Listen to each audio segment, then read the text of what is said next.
नमस्कार, आपको बहुत बहुत स्वागत है बिग डिबेट में। मैं हूं अभिषेक तिवारी। मध्य प्रदेश के मुख्यमंत्री मोहन यादव ने आज यानी कि 1 मार्च से उज्जैन में इन्वेस्टर्स समिट का शुभारंभ किया। यह पहला मौका है कि उज्जैन में पहली बार रीजनल इंडस्ट्री कॉन्क्लेव का आयोजन हो रहा। 1 और 2 मार्च को उज्जैन में हो रहे इस समिट में 487 से ज्यादा कंपनियों ने शामिल होने की इच्छा जताई, तो वहीं 40 कंपनियों ने 1 लाख करोड़ रुपए के निवेश पर सहमति भी दी है। निवेश बढ़ाने के लिए सरकार भोपाल, इंदौर, भोपाल, बीना, जबलपुर, कटनी, मुरैना, ग्वालियर, शिवपुरी, गुना इंडस्ट्रियल कॉरिडोर को भी फोकस किया है। तो आज चर्चा इसी मुद्दे पर होगी, लेकिन उससे पहले एक रिपोर्ट देखेंगे। मध्य प्रदेश में लोकसभा चुनाव से पहले इन्वेस्टर समिट होने जा रही है। इसे रीजनल इंडस्ट्रीज कॉन्क्लेव का नाम दिया गया है। इस बार के इन्वेस्टर समिट महाकाल की नगरी उज्जैन में हो रही है। मध्य प्रदेश में रोजगार बढ़ाने की तैयारियों को लेकर ये समिट काफी महत्वपूर्ण मानी जा रही है। इस समिट में सीएम मोहन यादव के 7 कैबिनेट मंत्री और अधिकारी भी मौजूद रहेंगे। बहुत अच्छा माननीय डामोर साहब और आवाज नमस्कार। माननीय मंत्री जी भी पास में बैठी है। ये कौन सी इंडस्ट्री का यहाँ कार्यक्रम चल रहा है, कोई बताएंगे क्या? इंडस्ट्री वाले हैं कोई आसपास? एसएमओ फेरो अलॉय प्राइवेट लिमिटेड का है। एसएमओ फेरो अलॉयज प्राइवेट लिमिटेड। ये थोड़ा सा आपका संपर्क अब ठीक हुआ शायद। आप बोलिए जी। ताली वाली बजाएं भैया जरा जोरदार तरीके से। झाबुआ तक का हमारा संपर्क यहीं से हो रहा है। जी बताएं डामोर साहब। ये समिट उज्जैन में 1-2 मार्च को आयोजित होगा। इस मीट से हजारों युवाओं को रोजगार देने की तैयारी भी की जा रही है। वहीं इस कॉन्क्लेव में उज्जैन के साथ मालवा, निमाड़ उद्योगों पर भी चर्चा की जाएगी। इस आयोजन के पहले ही राज्य सरकार को उद्योगों के लिए भूमि आवंटित करने से 325 करोड़ रुपए के राजस्व की प्राप्ति हुई है। किन क्षेत्रों पर रहेगा फोकस? जानकारी के मुताबिक इस व्यापार मेले में विशेष रूप से पर्यटन, कृषि, फिल्म, उद्योग और स्टार्टअप जैसे क्षेत्रों पर फोकस रहेगा। इस समिट में प्रदेश ही नहीं, गुजरात, राजस्थान, महाराष्ट्र समेत कई अन्य राज्यों के निवेशक भी हिस्सा लेंगे। उज्जैन में होने जा रही रीजनल इंडस्ट्रीज कॉन्क्लेव में 487 कंपनियों के 831 इन्वेस्टर्स शामिल होंगे। इसमें से 125 बड़े बिजनेस ग्रुप्स ने भी अपनी सहमति दे दी है। 35 कंपनियां तो ऐसी हैं जिन्होंने मध्य प्रदेश में 74,711 करोड़ रुपए के निवेश पर रजामंदी जताई है। इंदौर में हुई पिछले इन्वेस्टर समिट में 15 लाख करोड़ रुपए के MOU हुए थे, लेकिन इन्हें ज्यादा धरातल पर नहीं उतारा जा सका। ऐसा पहली बार होगा जब इंदौर से बाहर उज्जैन में हो रही इस समिट से पहले ही मध्य प्रदेश में इतने बड़े निवेश की कंफर्मेशन मिल गई है। वहीं इस बार मोहन सरकार फिल्म उद्योग और धार्मिक पर्यटन पर भी पूरी तरह से फोकस कर रही है। धार्मिक पर्यटन और फिल्म उद्योग के जरिए हजारों लोगों को रोजगार देने का प्लान बनाया जा रहा है। गौरतलब है कि फिल्मों की शूटिंग प्रदेश में काफी बढ़ी है, जिसे लेकर संभावनाएं भी ज्यादा है। ऐसे में सरकार फिल्म इंडस्ट्री से जुड़े व्यापारियों को भी इन्वेस्टर्स समिट में आमंत्रित किया है। भिलवाड़ा ग्रुप के द्वारा TACC कंपनी की स्थापना के लिए भूमि पूजन कार्यक्रम आपके मार्गदर्शन में आयोजित किया गया है। यहाँ पर बैटरी ग्रेफाइट एनोड का निर्माण होगा, जिसका इलेक्ट्रिक व्हीकल में उपयोग किया जाता है। 1850 करोड़ रुपए का निवेश यहाँ पर किया गया है। आपके मार्गदर्शन में जब यहाँ पर यह इंडस्ट्री रन करेगी तो 400 लोगों को प्रत्यक्ष रूप से रोजगार प्राप्त होगा और प्रत्यक्ष अप्रत्यक्ष मिलाकर लगभग 1500 लोगों को यहाँ पर रोजगार प्राप्त होगा। बहरहाल मोहन सरकार लगातार युवाओं को रोजगार देने के साथ साथ तमाम तरह के प्रयास कर रही है कि मध्य प्रदेश प्रगति के पथ पर आगे चले। ऐसे में देखने वाली बात ये होगी कि मोहन सरकार की ये कोशिश जमीनी स्तर पर कितनी कारगर साबित होती है। मध्य प्रदेश को इस समिट का कितना लाभ मिलता है। सलमान खान, स्वराज एक्सप्रेस।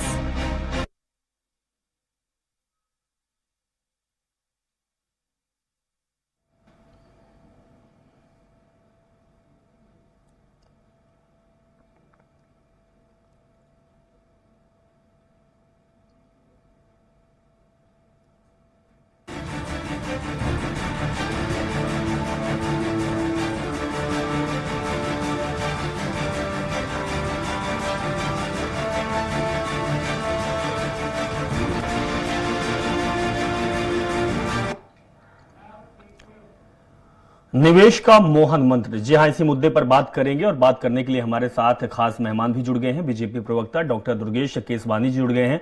दुर्गेश जी, आपका बहुत बहुत स्वागत है। कांग्रेस प्रवक्ता योगेंद्र सिंह जादौन हमारे साथ जुड़े हुए हैं। योगेंद्र जी, आपका भी बहुत बहुत स्वागत है। और वरिष्ठ पत्रकार और राजनीतिक विश्लेषक आर.के. शुक्ला जी हमारे साथ जुड़े हैं। शुक्ला जी, आपका भी बहुत बहुत स्वागत है। सबसे पहले हम दुर्गेश जी आपके पास आएंगे। मोहन मंत्र मिल रहा है, इन्वेस्टर समिति का आयोजन हो रहा है, 2 दिन का कार्यक्रम है, हजारों करोड़ की बात आ रही है, क्या कुछ मिलने वाला है प्रदेश को? क्योंकि हम देखते हैं कि इन्वेस्टर समिति होता है लेकिन इसके बाद निवेश नहीं होता है। इस तरीके के बड़े बड़े कार्यक्रम हमने देखा है। इस बार क्या आशा रखे प्रदेशवासी आपसे? देखिए अभिषेक जी, ये कहना गलत होगा कि निवेश नहीं होता है। जब जब इन्वेस्टर समिट होती है, जब जब बाहर से लोग आते हैं, मैन्युफैक्चरर्स आते हैं, इन्वेस्ट आते हैं, देखो वर्ग के व्यवसायी बनते हैं। इस बार 1 लाख करोड़ रुपए का अनुमान है कि इस बार 1 लाख करोड़ रुपए नहीं होगा। और जो माननीय मुख्य हमारे मोहन यादव जी हैं, जननायक हैं, वो उन्होंने स्पष्ट रूप से इसकी ओर काम कर रहे हैं कि जो मोदी जी की मंशा अनुरूप प्रदेश के टॉप 3 राज्यों में से मध्य प्रदेश आए और उन टॉप 3 राज्यों में लाने के लिए जो प्रयास हैं, अथक प्रयास हैं, वो सब प्रयास किए जा रहे हैं। एक अच्छा एटमॉस्फेयर देने का हम काम कर रहे हैं। और आपने देखा होगा कि पहले हम लोग जो जॉब सीकर्स हुआ करते थे, आज देश स्टार्टअप्स के माध्यम से, कांग्रेस के समय में 350 स्टार्टअप थे, आज 1 लाख से ज्यादा स्टार्टअप देश के पास है मध्य प्रदेश, और उसमें अग्रणी भूमिका निभा रहा है। तो अनेक लोग मध्य प्रदेश की ओर आकर्षित हो रहे हैं। रीजनल टूरिज्म की बात करें, इंफ्रास्ट्रक्चर प्रॉपर हो, इंफ्रास्ट्रक्चर में कॉलेजेस, मेडिकल कॉलेजेस, अनेक क्षेत्रों में लोग आना चाह रहे हैं, अपनी रुचि दिखा रहे हैं। एजुकेशन हब के रूप में भी डेवलप होता हुआ इंदौर दिख रहा है, मालवा बेल्ट दिख रहा है। तो अनेक ऐसे ऑप्शंस आ रहे हैं जिसमें प्रदेश का निश्चित रूप से लाभ हो। और आपका यह कहना भी गलत है कि आप जो आपने कहा कि कितना लाभ मिलेगा। हम 2003 से, जब से भाजपा सरकार आई तब से हम लोग सतत प्रयास कर रहे हैं, काम करने का काम कर रहे हैं। और यह उस बात का द्योतक है कि हमने कृषि के क्षेत्र में अनेकों अवार्ड जीतने का काम किया, हमने इंफ्रास्ट्रक्चर को बनाने का काम किया। जो सड़कें पहले जो 30,000 किलोमीटर बनती थी, हमने 1.5 लाख किलोमीटर बनाने का काम अपना लक्ष्य किया। जो सिंचाई का रकबा 4.5 लाख हेक्टेयर था, अब बढ़कर 45 लाख हेक्टेयर होने का काम किया। हर क्षेत्र में हमने काम करने का काम किया है। और यही उसका काम है कि आज मध्य प्रदेश चाहे इंफ्रास्ट्रक्चर की बात करें, चाहे कनेक्टिविटी की बात करें, हर क्षेत्र में आगे। बिल्कुल, तो ये अनुमान और ये इस तरीके से आशा लगा सकते हैं कि आने वाले समय में भी प्रदेश के विकास के लिए इन्वेस्टर समिट बहुत महत्वपूर्ण होने वाली है। केशवानी जी, हम चाहते हैं कि हमारी बात गलत निकले और आप जो घोषणाएं, जो वादे और जो आपका रोड मैप है, जो आप बताते और दिखाते हैं, वो सही निकले, उसी अनुरूप काम हो। योगेंद्र जी आपके पास आएंगे। योगेंद्र जी, क्या आपको लगता है कि जो इन्वेस्टर समिट हो रहा है, जिस तरीके से भारतीय जनता पार्टी काम कर रही है, चाहे वो केंद्र की योजनाओं और केंद्र के द्वारा जो पैमाना दिया गया हो या फिर राज्य सरकार जो काम कर रही है, वो वाकई प्रदेश और के लोगों के लिए और प्रदेश को बढ़ाने के लिए आगे बढ़ा रही है? आपका भी समय आया था, कमलनाथ जी जब सरकार में आए थे, इंदौर में आयोजन हुआ था, लेकिन उसमें हमने बॉलीवुड के कलाकारों को देखा था। उसमें हम ऐसा कुछ नहीं देखे थे कि प्रदेश की जनता के लिए कुछ काम हो रहा हो। इस बार आपको क्या लगता है कि जो सरकार कर रही है, जो भारतीय जनता पार्टी कर रही है, जो मोहन यादव कर रहे हैं, उसके में आपकी क्या विचारधारा है? देखिए अभिषेक जी, जो प्रयास किए जा रहे हैं जी, सबसे बड़ा प्रश्न यह है कि आप सबमिट कर लें, इवेंट बना लें, आप पैसे का अपव्यय कर दें और एमओयू में हस्ताक्षर करवा लें, उसका कोई मतलब नहीं है। मतलब जब है कि जिस लक्ष्य के साथ, जिस मकसद के साथ सरकार उसको करना चाह रही है, वो जमीनी स्तर पर हमें नजर आए। मध्य प्रदेश में चाहे जबलपुर में करवा लो, इंदौर में करवा लो, या महाकाल की नगरी में आप होने जा रहा है, इसका कोई औचित्य नहीं है कि लोकसभा का चुनाव आए, मोदी जी पधारे और वो मध्य प्रदेश के मुख्यमंत्री जी की तारीफ करें और मुख्यमंत्री जी उनके केंद्र के नेतृत्व की तारीफ करें। वो तारीफ के सहारे मध्य प्रदेश को कुछ नहीं मिले। मैं आपको बता देना चाहता हूं कि मध्य प्रदेश की जो वर्तमान परिस्थितियां हैं और आदिवासी अंचल का जो माहौल है और जो आईटी क्षेत्र में पड़े हुए जो बच्चे हैं जो बी करके आ रहे हैं, इन तमाम लोगों को रोजगार सबसे बड़ी समस्या है। और हम पूरे देश के अंदर आदरणीय राहुल जी के नेतृत्व में केंद्र सरकार के सामने यही प्रस्ताव रख रहे हैं कि युवाओं को रोजगार देने की दिशा में काम किया जाए। और युवाओं को रोजगार देने के मकसद से अगर आप औद्योगिक संरचना करना चाहते हैं, आप देखिए आज पूरे प्रदेश में, पूरे देश में किस प्रकार से उद्योग यूनिट बंद होने का काम हुआ है। तो जो उद्योग संचालित हो रहे हैं उनको भी संवार नहीं पाए हम। अरे आप चाहिए कि मध्य प्रदेश में छोटे छोटे कुटीर उद्योगों की संभावना है, कुटीर उद्योगों के लिए बाजार तैयार किया जाए। आज आप देखिए कि पूरे विश्व में किस तरह से चाइना अपना सामान बनाता है और पूरे विश्व को बेचता है, चाहे वो अरब देश हो, चाहे एशिया के देश हो, चाहे यूरोप के देश हो। तो आप मध्य प्रदेश में सबमिट करें, आप उद्योगों की संरचना करें। उद्योगपति उद्योग तभी लगाएंगे जब उन्हें अपना लाभ भविष्य में नजर आएगा। उसके लिए जब तक आप बाजार नहीं तैयार करके देंगे, जब तक आप पूरा माहौल उसके लिए तैयार नहीं करेंगे, तब तक आप किस प्रकार से यहाँ पे उद्योगों की यूनिटों की स्थापना करने की बात कर सके। तो हम ये चाहते हैं कि आज मालवा अंचल से कई लंबे समय के बाद, सकलेचा जी और पटवा जी के बाद मोहन यादव जी का नेतृत्व मालवा को मिला है। हम अपेक्षा करते हैं कि महाकाल बाबा के आशीर्वाद से उनकी समिट का जो संकल्प है वो पूरा हो। हम चाहते हैं कि जमीनी स्तर पर कार्य हो और विपक्ष सकारात्मक भूमिका में, सकारात्मक कार्य में उनके साथ खड़ा है। लेकिन केवल दिखावा करना, केवल इवेंट करना, केवल प्रदर्शन करना, जो भारतीय जनता पार्टी हर कार्य में करती चली आ रही है, उसके माध्यम से प्रदेश का विकास संभव नहीं हो सकता है। मैं तो भारतीय जनता पार्टी से निवेदन करना चाहता हूं कि आप तमाम संगठनों के माध्यम से, तमाम राजनीतिक मंचों के माध्यम से किसी न किसी तरह से मध्य प्रदेश में औद्योगिक क्रांति का संकनाद करें और मध्य प्रदेश को औद्योगिक प्रदेश बनाने का काम करें, ताकि मध्य प्रदेश के आदिवासी अंचलों से जो पलायन किया जाता है, चाहे वो राजस्थान में जाकर हमारे लोग काम करते हो, चाहे दिल्ली में जाकर काम करते हो, चाहे गुजरात में जाकर काम करते हो, वे चलिए ठीक है, ये आपने अच्छी बात कही योगेंद्र जी, और वाकई ये बहुत खूबसूरती हमारे देश की, हमारे लोकतंत्र की, किस तरीके का विपक्ष भी है जो सरकार के साथ है। हालांकि आपके एक सवाल भी है, उसका केशवानी जी से जवाब लूंगा, लेकिन पहले शुक्ला जी के पास चलूंगा। शुक्ला जी, क्या लगता है, चुनाव बहुत कम समय बाकी है, एक तरफ प्रत्याशियों के नामों का ऐलान होने वाला है, आचार संहिता लगने वाली है, 2 महीने के अंदर चुनाव होंगे, थोड़ा सा आगे पीछे हो सकता है, और चुनाव के ऐन वक्त इन्वेस्टर समिट, वो भी इतनी बड़ी समिट मोहन यादव के द्वारा मध्य प्रदेश में, जहां पर भारतीय जनता पार्टी ये कह रही है कि 29 के 29 सीट इस बार लेके दिखाएंगे, 400 के पार के नारे प्रधानमंत्री मोदी ने दिया है। क्या लगता है कि केवल लोकसभा चुनाव है या तो फिर प्रदेश के विकास के लिए सरकार सही कदम उठा रही है? सर्वप्रथम तो मोहन सरकार के लिए बधाई, अग्रिम शुभकामनाएं कि उन्होंने 74,000 के आसपास की निवेशकों को आमंत्रित, 74,000 के आसपास का निवेश करने के लिए 800 से ज्यादा निवेशकों को आमंत्रित किया और उन्होंने भी 83 इकाइयों के लिए शायद सरकार ने जमीन आवंटन के आशय पत्रों पर साइन भी कर दिए हैं। 121 निवेशकों ने से उनकी डायरेक्ट चर्चा भी हो चुकी है। अगर ये सारे कार्यक्रम वाकई धरातल पर उतर जाते हैं तब तो हमारी प्रदेश की जनता को कुछ फायदा होगा। अन्यथा जो इसके पहले भी ये इंदौर में हुआ था, शायद 15,000 करोड़ के आसपास का था, उसके अभी तक क्या रिजल्ट निकले, किन लोगों को रोजगार मिला, शायद सरकार भी इस मामले में बताने में असमर्थ रही है। ये समिट होने के बाद कहीं सिर्फ भूमि आवंटन करने का माध्यम तो नहीं ये इन्हें बनाया जा रहा है या एक इस टाइप का नैरेटिव सेट किया जा रहा है प्रदेश में कि साहब आने वाले समय में प्रदेश की युवाओं को रोजगार उत्पन्न होगा।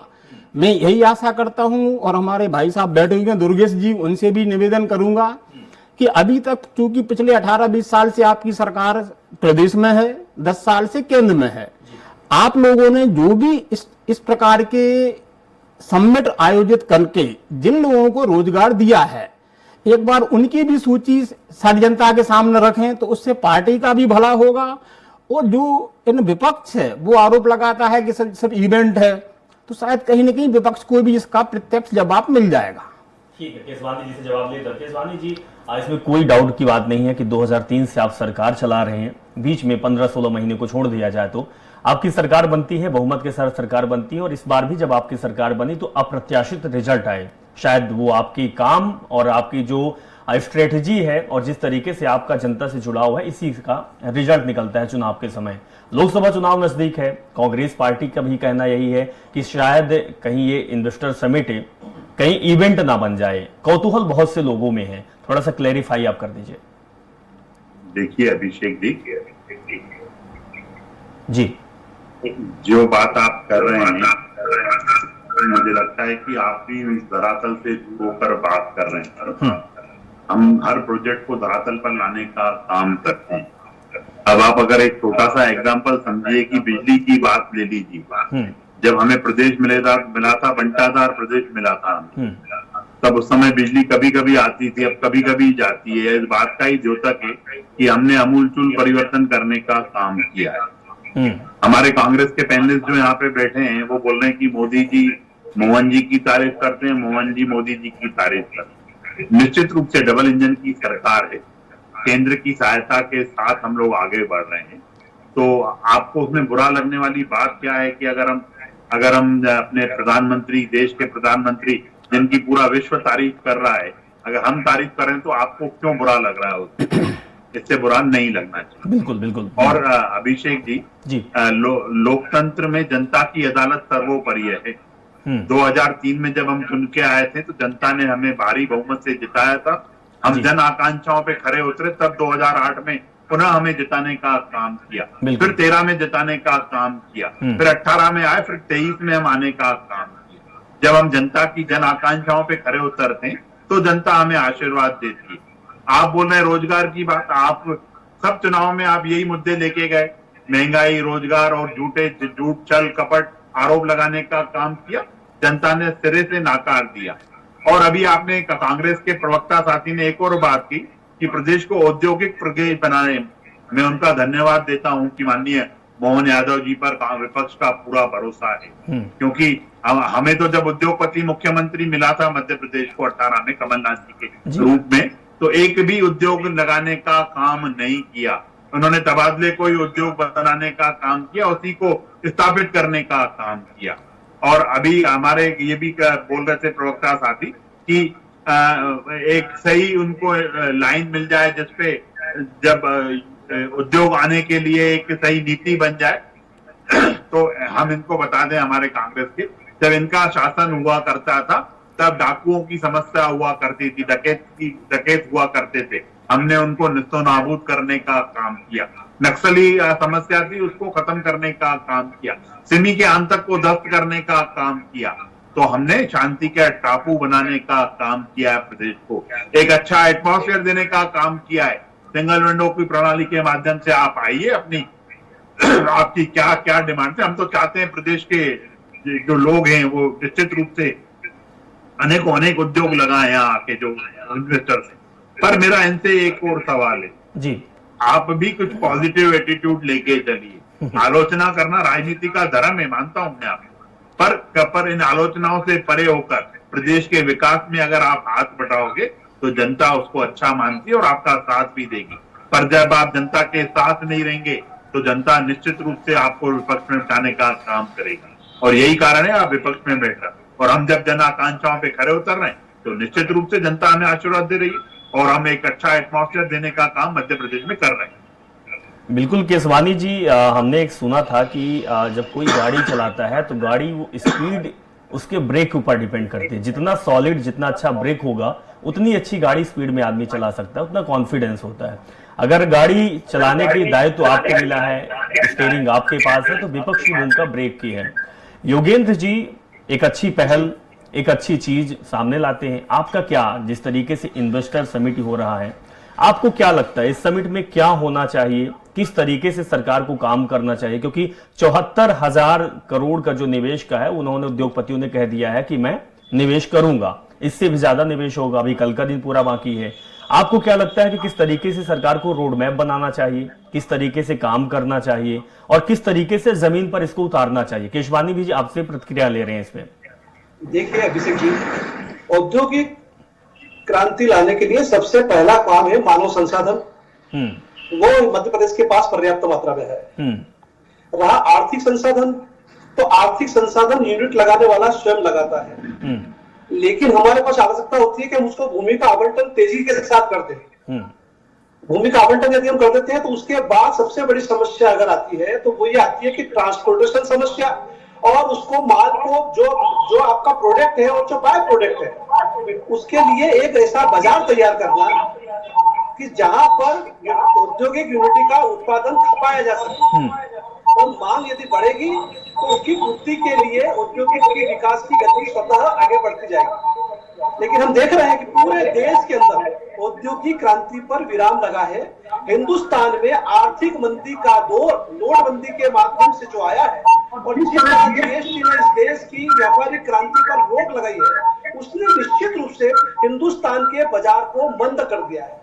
जब बाजार बंद होगा, जब दुकान बंद होगी, जब बाजार बंद होगा, तो निश्चित रूप से औद्योगिक आवश्यकताएं कम हो जाएगी। तो मैं चाहता हूं कि आप एक ऐसे संसाधन हो जो आर्थिक संसाधन हो, चाहे मानव संसाधन हो, चाहे ट्रांसपोर्ट का संसाधन हो, इसके साथ में हिंदुस्तान को विश्वव्यापी बाजार के साथ जोड़ने का काम भी होना चाहिए। अगर हम ये बाजार दे पाएंगे तो ही औद्योगिक क्रांति को सही दिशा देने का काम कर पाएंगे। और भारतीय जनता पार्टी को यदि सत्ता मिली है तो वो जनता के हितों के साथ में आगे बढ़ने का काम करे। केवल इवेंट के माध्यम से प्रचार प्रसार करना और समाचार पत्रों में बड़े विज्ञापन छापाने से रोजगार नहीं मिल जाता। मैं आपको बता देना चाहता हूं कि मध्य प्रदेश में सर्वाधिक रोजगार को लेकर पलायन होता है। तो इस व्यवस्था को सुधारने के लिए यदि सकारात्मक रूप से सुझाव की आवश्यकता है तो विपक्ष उसके लिए तैयार है, लेकिन यदि सत्ता अपने पदों के लिए केवल प्रचार माध्यम से साथ में केवल राजनीतिक प्रक्रियाओं का पालन और संचालन करेगी तो निश्चित रूप से विपक्ष उसका विरोध करेगा और जनता के पैसे का अपव्यय पर अंकुश लगाने के लिए संघर्ष करेगा। ठीक है, इसी ओर तो ध्यान दिया जा रहा है। सरकार इसीलिए तो समिट कर रही है कि निवेश आएगा तो इंडस्ट्रियल ग्रोथ होगा, लोगों को रोजगार मिलेगा, तो फिर जो स्थिति है वो भी सुधरेगी जो प्रदेश की है। शुक्ला जी, क्या आपको लगता है कि बड़े उद्योगपति निवेश के लिए आ जाते हैं? जायज सवाल है कांग्रेस का भी कि भूमि आवंटित भूमि ले ली जाती है, कहीं ये कोई प्लान तो नहीं है सरकार का? और दूसरी बात कि बड़े उद्योगपति अगर निवेश कर रहे हैं, हमारे देश में छोटे उद्योगपति भी हैं, वो भी राह देख रहे हैं कि सरकार हमारे लिए कुछ लाएगी, लेकिन ऐसा होता नहीं है। हमने आज नाम सुना डॉक्टर मोहन यादव के द्वारा कि बड़े बड़े नाम उन्होंने गिनाया, अडानी लोगों का नाम आया, उसमें कितने करोड़ रुपए का निवेश होगा। छोटे उद्योगपति, छोटे जो बिजनेसमैन है जो धंधा करना चाहता, उनके लिए कोई राह नहीं दिखती है। देखिए, सरकार को इस प्रकार के जो भी समिट आयोजित करती है उसमें मुझे लगता है कि एक पर्टिकुलर परसेंट लोकल के जो निवेशक हैं, हमारे प्रदेश के हैं, छोटे स्तर के हैं, उनको भी इन्हें रिजर्व कर देना चाहिए ताकि वो अपने छोटे स्तर से लेके नए प्रोडक्ट का नए प्रोडक्ट बना सकें। अब उसके बाद प्रोडक्ट तो बन जाते हैं, समस्या आती है कि इतने पूरे देश में और बड़े बड़े उद्योगपतियों के सामने वो उसका अपना विज्ञापन कैसे करें। मेरा सुझाव है भारतीय जनता पार्टी को कि चूंकि प्रदेश में सहकारी समितियां पूरे प्रदेश में कार्य कर रही हैं, तो जो हमारे प्रदेश के छोटे निवेशक हैं उनके जो प्रोडक्ट बनते हैं उनका विज्ञापन सरकार उन सहकारी समितियों के माध्यम से करवाए और उन प्रोडक्ट को कुछ हद तक पूरे, हम भी नहीं चाहेंगे कि मैंने पूरा कंट्रोल सरकार कर रहे, ओपन मार्केट भी होना चाहिए, लेकिन उन प्रोडक्ट को कम से कम एक निश्चित सीमा में, जैसे कि राशन दुकानों के माध्यम से राशन का वितरण किया जाता है, इस प्रकार से उन प्रोडक्ट का भी वितरण किया जाना चाहिए ताकि वो नए इन्वेस्टर हैं, जो नए छोटे उद्योगपति हैं, वो मार्केट में बड़े उद्योगों के सामने टिके रह सकें और उनके प्रोडक्ट भी धीरे धीरे करके मेन मार्केट में आ सकें। चलिए, शुक्ला जी और योगेंद्र जी, आपने जो बताया है तो शायद केसवानी जी और भारतीय जनता पार्टी इंप्लीमेंट करेंगे इन चीजों पे कि जो छोटे लोग हैं, छोटे इंडस्ट्रियल हैं, छोटे जो प्रोडक्ट बनाते हैं, उनका विज्ञापन भी सरकार किसी न किसी माध्यम से करेगी, जिसकी वजह से उनके जो प्रोडक्ट हैं वो कम से कम विश्व स्तर नहीं लेकिन देश स्तर में तो पहुंच ही सके। इस पर भी आपको ध्यान देना चाहिए, उम्मीद भी यही है। और सबसे बड़ी बात है, उम्मीद हम लोगों को भी है कि जो मध्य प्रदेश के हर व्यक्ति के ऊपर 50 से 55 हजार रुपए का कर्ज है, सरकार के द्वारा लिया गया लोन है, तो शायद इस समिट के माध्यम से वो कम होगा। बहुत बहुत शुक्रिया, आप सब लोग हमारे साथ जुड़े, इस चर्चा में शामिल हुए। तो मध्य प्रदेश में जो मोहन मंत्र दिया जा रहा है, जो समिट का आयोजन हो रहा है, हजारों करोड़ निवेश की बात आ रही है और औद्योगिक क्रांति की बात आ रही है, वो प्रदेश में कितनी सफल होती है, सफल होनी चाहिए। सरकार का जो कदम है उसको आगे बढ़ाना चाहिए। लेकिन सबसे बड़ी बात है कि मध्य प्रदेश की जनता, यहां के युवा, यहां के बेरोजगारों को कितना लाभ मिलेगा और सरकार इस ओर कितना ध्यान दे रही है, ये आने वाला समय जरूर बताएगा। फिलहाल इस कार्यक्रम में इतना ही। जुड़े रहो, देखते रहें स्वराज एक्सप्रेस। नमस्कार।